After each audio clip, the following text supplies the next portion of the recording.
He had a fiancée who smiled at him every morning and poisoned him every night. He didn't know the woman who would save his life was already inside his house, cleaning his floors. He sat alone on the bench, his wheelchair angled toward the pond, his eyes tired in the way that comes from giving up quietly. Kang Jae-won had built one of the largest shipping empires in Asia. 6 months ago, he could not even lift a spoon without his hand shaking. A small girl approached, maybe 7 years old, her hair in 2 neat puffs, a backpack twice her size on her shoulders. "Mister," she said, "why are you sad?" He looked at her, surprised anyone still spoke to him without pity in their voice. "I'm not sad," he said. "I'm just tired." "My mommy says tired and sad look the same on grown-up faces," the girl said. "She's really good at telling them apart." He almost smiled. "Is that so?" "I'm Amara," she said, sitting on the bench beside him like they were old friends. "I think I can help you walk again." He shook his head slowly. "The doctors in Seoul, in Zurich, in New York, none of them could help me. I don't think a little girl can do what they couldn't." Amara shrugged. "They didn't grow up watching my grandma fix people's bodies with her hands. I did." She asked to touch his leg. He hesitated, then nodded. Her small hands worked slowly along his calf, patient, unhurried, nothing like the rushed clinical hands of his physiotherapists. Minutes passed. "Do you feel that?" she asked. He frowned, something, a faint tingling like static under the skin. "Maybe a little." "Good," she said, nodding like it was the exact answer she expected. "That means your leg isn't dead. It's just asleep." He asked her the question that had been sitting in his chest for months. "What if I try, and nothing changes?" Amara looked at him with a seriousness too old for her face. "Then at least you'll know you tried. My grandma says not walking is bad, but not trying, that's worse." He let out a slow breath. That sounded like something a grandmother would say, not a 7-year-old. "I remember everything she tells me," Amara said simply. "Now, put your hands on the bench. We stand today." His arms trembled as he pushed himself up. His legs shook like they belonged to someone else. He dropped back into the chair. "Again," she said. He tried again. This time he held for 3 seconds before collapsing back down, breathing hard, stunned. "I'm standing," he said, like he didn't believe his own sentence. "Yes," Amara said softly. "Your legs are still there. They were just waiting for someone to ask nicely." A voice called across the garden. "Amara, you're bothering the guests again." A woman jogged over, wiping her hands on her apron, soil-stained, tired-eyed, beautiful in the unpolished way of someone who has never had time to notice it herself. This was Ngozi, Amara's mother, who cleaned and gardened 3 estates in the district to keep her daughter in school. "I'm so sorry, sir," Ngozi said, pulling her daughter gently by the shoulder. "She talks to everyone like she's known them her whole life." "She wasn't bothering me," Jae-won said, surprising himself with how quickly the words came out. "She just helped me stand for the first time in 4 months." Ngozi blinked, looked at her daughter, looked at him. "She does that," she said quietly. "I don't always know where she learns it." "Come back tomorrow," Jae-won said to Amara before either of them could leave. "Please."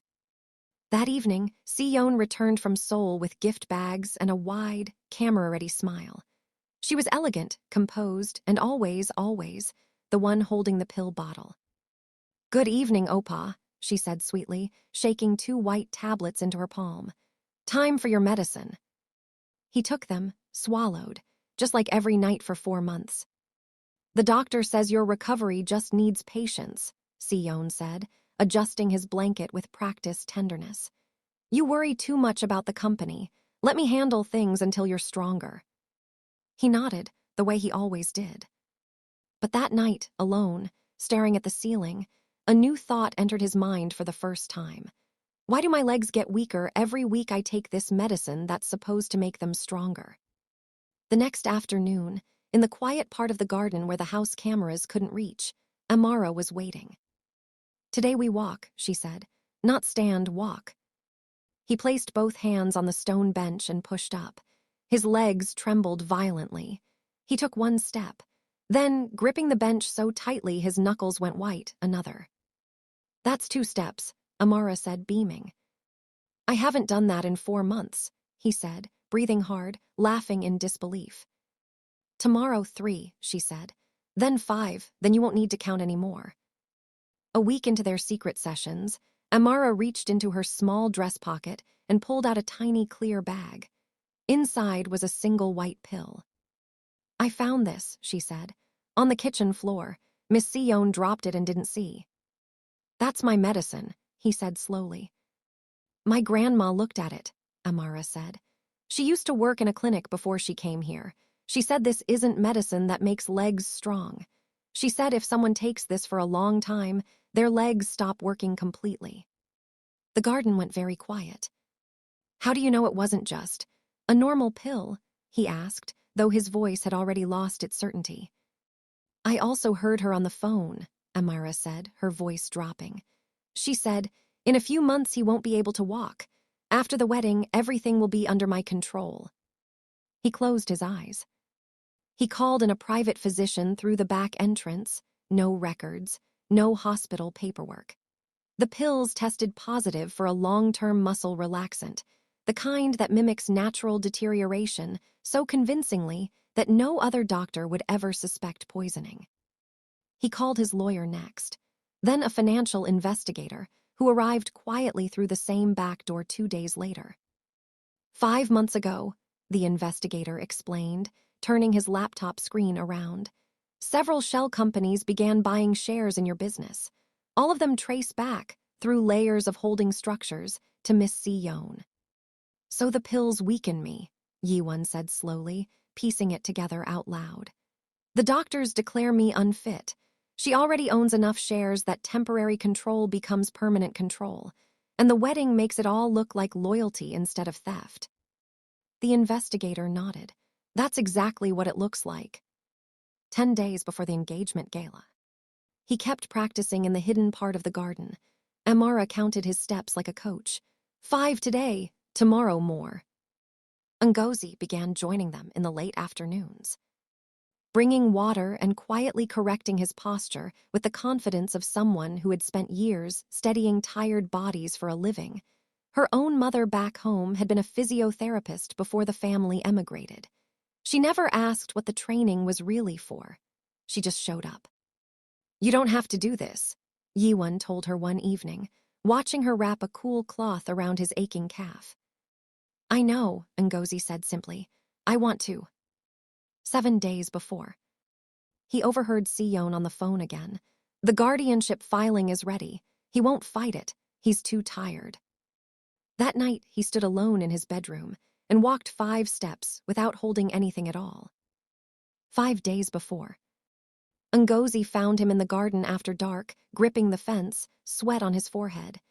"You're pushing too hard," she said gently, steadying his arm. "I have 5 days to walk into a room and take my life back," he said. "I can't afford to go slow." She looked at him for a long moment. "Then let me help you carry the hard days. That's what strength is, not one person doing everything alone." If this story is moving you already, drop a comment telling us which city you're watching from, and subscribe to Afro-Korean love stories, because what happens next changes everything. 3 days before. The gala stage was built with 3 low steps leading up to it, exactly like the one at his upcoming engagement announcement. He practiced climbing them in secret behind the garden wall, Amara counting each one, Ngozi standing close enough to catch him if he fell. 1, he breathed. 2, 3. He reached the top, chest heaving, and looked at Ngozi. "I don't think I could have done this without your daughter."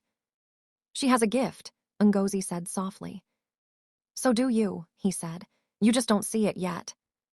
1 day before. Sion came in with the pills one final time, smiling the smile that had fooled boardrooms and doctors for months. "Tomorrow you become my husband," she said sweetly. He swallowed the pills in front of her, exactly like every other night. The moment she left, he walked to the bathroom and spat them into the sink for the last time. "No more," he whispered. The room was full of investors, board members, cameras, champagne. Si-yeon stood at the front in white, radiant, certain she had already won. The wheelchair rolled him down the aisle. Whispers followed, so brave, so tragic, she's an angel for staying. At the base of the stage, he raised his hand. "Wait," he said, "I need 1 minute." He placed his palms on the arms of the chair and stood. The room went silent. Someone gasped. Si-yeon's face drained of color. "For 6 months," he said, his voice steady, "I thought I was getting sick. I thought I was unlucky." He took one step, then another. "The truth is, someone was making me sick." He climbed the 3 steps. 1, 2, 3. The same 3 steps he had rehearsed in secret for weeks, and turned to face the room as the screen behind him lit up. The kitchen footage, the financial documents, the doctor's report. "You didn't want my company," he said, looking Si-yeon directly in the eyes. "You wanted my life, and you almost took it." Security escorted her out as the room erupted into stunned murmurs. But he wasn't watching her leave.